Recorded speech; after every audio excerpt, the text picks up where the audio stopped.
ಸರ್ಕಾರದಲ್ಲಿ CM DCM ಹುದ್ದೆಗೆ ಜಟಾಪಟಿ ಸಂಘರ್ಷ ಶುರುವಾಗಿದೆ ಮೇಡಮ್. ಸ್ವಾಮೀಜಿಗಳು ಕೂಡ ಎಂಟ್ರಿ ಆಗಿದ್ದಾರೆ. ಸ್ವಾಮೀಜಿಗಳು ಹೇಳ್ತಾರೆ, ಚಂದ್ರಶೇಖರ ಸ್ವಾಮೀಜಿ ಹೇಳ್ತಾರೆ ಸಿಎಂ ಬಿಟ್ಕೊಡ್ಬೇಕು ಅಂತ ಹೇಳ್ತಾರೆ. ಸ್ವಾಮೀಜಿಯವರು ಕೂಡ ಅದೇ ಆಗ್ರಹ ಮಾಡ್ತಾ ಇದ್ದಾರೆ ಮೇಡಮ್. ಕಾಂಗ್ರೆಸ್ನ ಒಳ ಒಪ್ಪಂದ ಏನಾಗಿದೆ ನಮಗೆ ಗೊತ್ತಿಲ್ಲ. ಕರ್ನಾಟಕ ರಾಜ್ಯದಲ್ಲಿ ಸರ್ಕಾರ ರಚನೆ ಮಾಡುವಂಥ ಸಂದರ್ಭದಲ್ಲಿ ಆವಾಗ ಚರ್ಚೆ ಆಗ್ತಾ ಇತ್ತು, ಡಿ ಕೆ ಶಿವಕುಮಾರ್ ಅವರು ಮುಖ್ಯಮಂತ್ರಿ ಆಗ್ತಾರೆ ಅಂತ. ಡಿ ಕೆ ಶಿವಕುಮಾರ್ ಅವರು ಶ್ರಮ ಪಟ್ಟಿದ್ದಾರೆ, ಓಡಾಡಿದ್ದಾರೆ, ಹಣ ಖರ್ಚು ಮಾಡಿದ್ದಾರೆ, ಅದಕ್ಕೆ ಅವರು ಆಗ್ತಾರೆ ಅಂತ ಹೇಳಿ. ಆದರೆ ಕೇಂದ್ರದ ಹೈಕಮಾಂಡು ಮೊದಲ ಅವಧಿಯಲ್ಲಿ ಸಿದ್ದರಾಮಯ್ಯನವರನ್ನು ಮಾಡೋಣ, ಆಮೇಲೆ ಡಿ ಕೆ ಶಿವಕುಮಾರನ್ನು ಮಾಡೋಣ ಅನ್ನುವಂಥ ಮಾತುಗಳು ಅವತ್ತು ಕೇಳಿ ಬಂದವು. ಇದು ಕಾಂಗ್ರೆಸ್ಸಿನ ಆಂತರಿಕ ಜಗಳ. ಅದನ್ನು ಅವರೇ ಬಗೆಹರಿಸ್ಕೋಬೇಕು. ಏನು ಒಪ್ಪಂದ ಆಗಿದೆ, ಒಪ್ಪಂದದಂತೆ ನಡ್ಕೊತಾ ಇಲ್ವಾ? ಯಾಕೆಂದರೆ ರಾಜ್ಯದ ಜನ ಕಾಂಗ್ರೆಸ್ಸಿಗೆ ಬಹುಮತವನ್ನು ಕೊಟ್ಟಿದ್ದಾರೆ. ಬಹುಮತ ಕೊಟ್ಟಂಥ ಸರ್ಕಾರ ಜನರ ಪರವಾದಂಥ ಕೆಲಸ ಮಾಡಬೇಕು. ಇವತ್ತು ಕರ್ನಾಟಕ ರಾಜ್ಯದಲ್ಲಿರುವಂಥ ಸಮಸ್ಯೆಗಳನ್ನು ಮುಚ್ಚಿ ಹಾಕೋದಕ್ಕಾಗಿ ಇದು ನಡೀತಾ ಇರುವಂಥ ಷಡ್ಯಂತ್ರ ಅಂತ ನಮಗೆ ಅನಿಸೋಕ್ಕೆ ಶುರುವಾಗಿದೆ.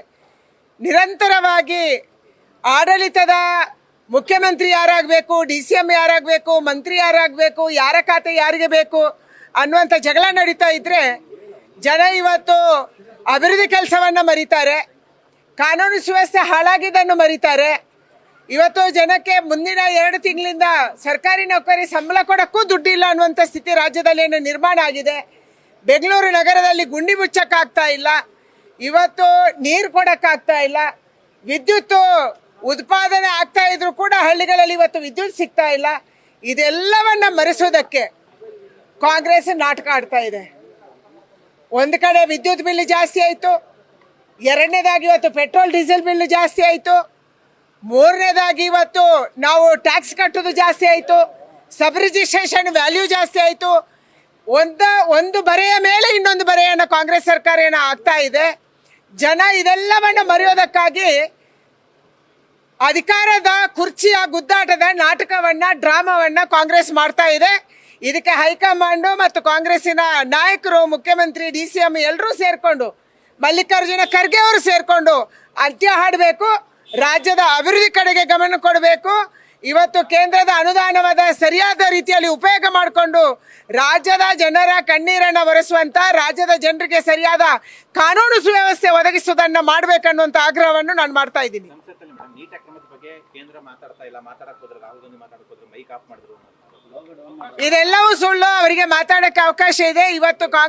ಇವತ್ತು ಪಾರ್ಲಿಮೆಂಟ್ ಅಲ್ಲಿ ರಾಷ್ಟ್ರಪತಿಗಳ ಭಾಷಣಕ್ಕೆ ಅಭಿನಂದನಾ ಭಾಷಣ ನಡೀತಾ ಇದೆ. ಕೇಂದ್ರದಲ್ಲಿ ಒಂದು ಪದ್ಧತಿ ಇದೆ, ಪಾರ್ಲಿಮೆಂಟ್ ಅಲ್ಲಿ ಒಂದು ಪದ್ಧತಿ ಇದೆ. ರಾಷ್ಟ್ರಪತಿಗಳ ಜಂಟಿ ಅಧಿವೇಶನ ಆದ ಮೇಲೆ, ಅವರ ಭಾಷಣ ಆದ ಮೇಲೆ ಅವರಿಗೆ 3 ದಿನಗಳ ಕಾಲ ಬೇರೆ ಬೇರೆಯವರು ಅದರ ಮೇಲೆ ಚರ್ಚೆಯನ್ನು ಮಾಡಿ, ನೀವು ರಾಷ್ಟ್ರಪತಿಗಳ ಭಾಷಣಕ್ಕೆ ಅಭಿನಂದನೆ ಸಲ್ಲಿಸುವ ಸಂದರ್ಭದಲ್ಲಿ ಏನು ಬೇಕಾದ್ರೂ ಮಾತಾಡ್ಬೋದು, ಅಭಿವೃದ್ಧಿ ಕೆಲಸದ ಬಗ್ಗೆ ಮಾತಾಡ್ಬೋದು, ಆರೋಪದ ಬಗ್ಗೆ ಮಾತಾಡ್ಬೋದು, ನಿಮಗೆ ಮಾತಾಡೋಕ್ಕೆ ಅವಕಾಶ ಇದೆ. ಮಾತಾಡಿಬಿಟ್ಟು ಕೊನೆಯಲ್ಲಿ ಅಭಿವಂದನಾ ನಿರ್ಣಯವನ್ನು ನಾವು ಕಳಿಸ್ಕೊಳ್ಳುವಂಥ ಒಂದು ಪದ್ಧತಿ ಇದೆ. ಬರುವಂಥ ದಿನ 22ನೇ ತಾರೀಕೆ ಬಜೆಟ್ ಅಧಿವೇಶನ ಕೂಡ ನಡಿಬೋದು ಅನ್ನುವಂಥದ್ದು ಇದೆ. ಮಾತಾಡೋಕ್ಕೆ ಸಾಕಷ್ಟು ಅವಕಾಶ ಇದೆ. ಆದರೂ ಕೂಡ ಕಾಂಗ್ರೆಸ್ ಉದ್ದೇಶಪೂರ್ವಕವಾಗಿ ರಾಷ್ಟ್ರಪತಿಗಳಿಗೆ ಅಪಮಾನ ಮಾಡುವಂಥದ್ದನ್ನು ಮಾಡಬೇಕನ್ನುವಂಥದ್ದನ್ನು ಮಾಡ್ತಾ ಇದ್ದಾರೆ. ನಿರಂತರವಾಗಿ ಇದನ್ನು ಮಾಡ್ತಾ ಇದ್ದಾರೆ. ಈ ಕಾರಣಕ್ಕಾಗಿ ಅವರು ಮೊದಲು ಚರ್ಚೆಗೆ ಬರಲಿ. ಚರ್ಚೆಗೆ ಕೇಂದ್ರ ಸರ್ಕಾರ ಸಿದ್ಧ ಇದೆ ಅನ್ನುವಂಥದ್ದನ್ನು ಬಹಳ ಸ್ಪಷ್ಟವಾಗಿ ನಾವು ಹೇಳಿದ್ದೀವಿ. ನ್ಯೂಸ್ ಫಸ್ಟ್, ನಿರ್ಭೀತಿಯಿಂದ ನಿಮ್ಮ ಪರವಾಗಿ.